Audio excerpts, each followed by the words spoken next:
ସେମାନେ ପ୍ରାର୍ଥନାରେ ଆଗେଇ ନେବେ। ତାପରେ ପରିଚୟ ମହାଶୟ ମଧ୍ୟ 3 ଜଣଙ୍କୁ ମୁଁ ଅନୁରୋଧ କରିବି, କାରଣ ଶେଷ ଆଶୀର୍ବାଦ ହେଇନି, ତା ପରବର୍ତ୍ତୀରେ ଅଛି। ଏଣୁ 3 ଜଣ ଦୟାକରି ପ୍ରାର୍ଥନାରେ ଆମମାନଙ୍କ ପାଇଁ ପରିବାର ନିମନ୍ତେ ପ୍ରାର୍ଥନାରେ ଆଗେଇ ନେବେ। ଆସନ୍ତୁ ପ୍ରାର୍ଥନା କରିବା। समस्त सांत्वनाकारी आमानकर प्रेममय स्वर्गस्थ पिता, तुम पवित्र नामर धन्यवाद करुचु, प्रशंसा करुचु। गत 5 दिन पूर्व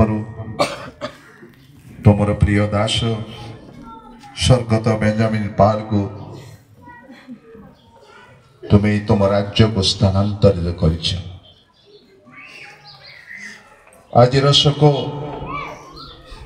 प्रार्थना रे शांतनार उपासना मध्य प्रिय दुखित परिवार निमंते प्रार्थना करिया पई, शांतना देवा पई समरणीर अनेक मंडली, अनेक शाखा मंडली सेपरी कोई समरणीर समरा समरणीर तुम दास दासी भाई भूणी माने एकत्रित हेबार सुजोग देइछ, सहभागिता देइछ।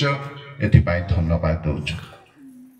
धन्यवाद दउछु तुमर प्रिय दासଙ୍କ ପାଇଁ दीर्घ तांकर सेवा कार्य मध्य दीर्घ 40 वर्ष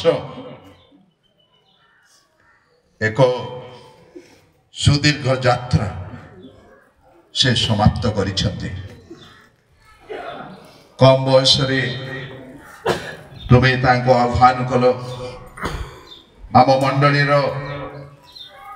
दास बालक राजेंद्र पाणीकर परिवार रे जते बेले प्रार्थना होउथला सेठाको से नियमित जाउथिले। प्रभु तुम्हें तांको कथा कहिल, तुमको विश्वास करी परित्राण प्राप्त पवित्र आत्मांकर अवगाहन से पाई तुमर सेवा कार्य करि आछंती। से जने निरीह अमायिक प्रेमिक जने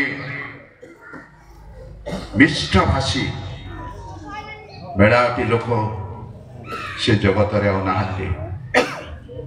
प्रिय दुखित परिवार मध्य ताहा गोटे अपरणीय क्षति मंडली पाई, समृणी पाई मध्य, कारण समृणीर पंजीकृत प्रचारक भाव में प्रभु तुम्हें ताहाको रखिथिल। विभिन्न मंडली समाज को जाई तुमर पवित्र वाक्य प्रकाश करी अनेक को उद्दीपित करुथिले, अनेक को तुमर वाक्य द्वारा परिचर्या करी परित्राणर कारण से हेतिले। किंतु प्रभु से आज नाहांती। तांकर वियोग परिवार मध्य दुखर कारण, शोकर कारण हेछि।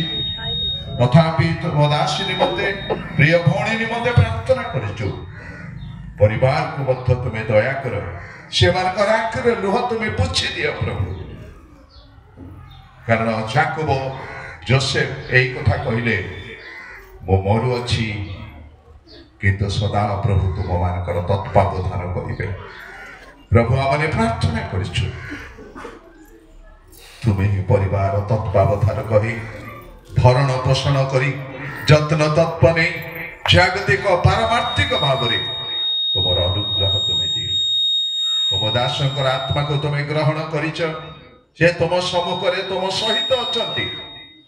किंतु तुम दासी परिवार झील जुई पुओ बहु नाती नातुणी आत्मीय माने दुखरे अछंती। प्रभु ए शोकाकुल परिवार मध्य आमने प्रार्थना करिछु, तुमर वाक्य द्वारा एमानको शांति सांत्वना दियो, धैर्य दियो एवं शक्ति प्रदान कर।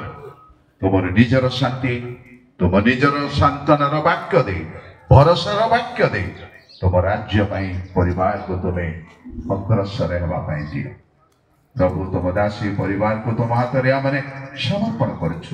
प्रभु विशेष करी आशीर्वाद कर, सब गौरव तुम्हें नियो। जेते तुम नाम रे आमने एकत्रित अछु प्रत्येक को तुम्हें आशीर्वाद कर।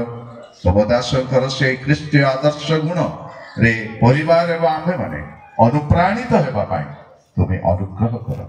धन्यवाद दे यीशुଙ୍କ नाम रे ए प्रार्थना करूछु, आमेन। सकल आधार उत्स आम्भमानंकर प्रेममय स्वर्गस्थ पिता, तुम नामर धन्यवाद करुछु, प्रशंसा गौरव करुछु।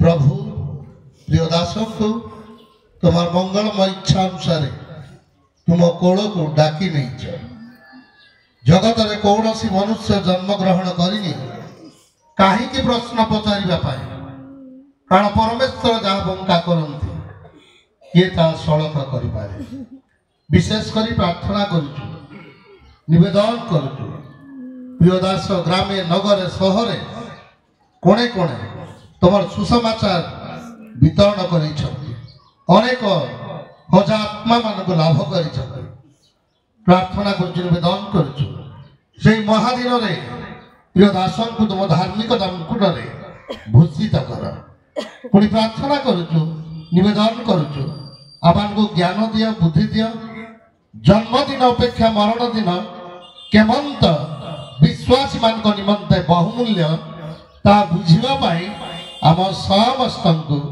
कथा को सम्मिलिनी एवं मंडली मध्य जो दुख घटी जाइए प्रभु विशेष कर आम को स्वर्गीय शांति सांत्वना प्रभु तुम पवित्र नाम धन्य हो तुम लोक मान निमंते तुम्हें वर्तमान एवं भविष्य प्रभु तुम दासंकर वियोगे आम समस्ते दुखित प्रभु समस्त सहवर्त माल अंचल लोक मान संख्या को बढ़ाई समस्त आत्मा गण को तुम्हें दृढ़ होगा दिया दुखी परिवार को भौणी को पिला को समस्त परिजन को समर्पण कर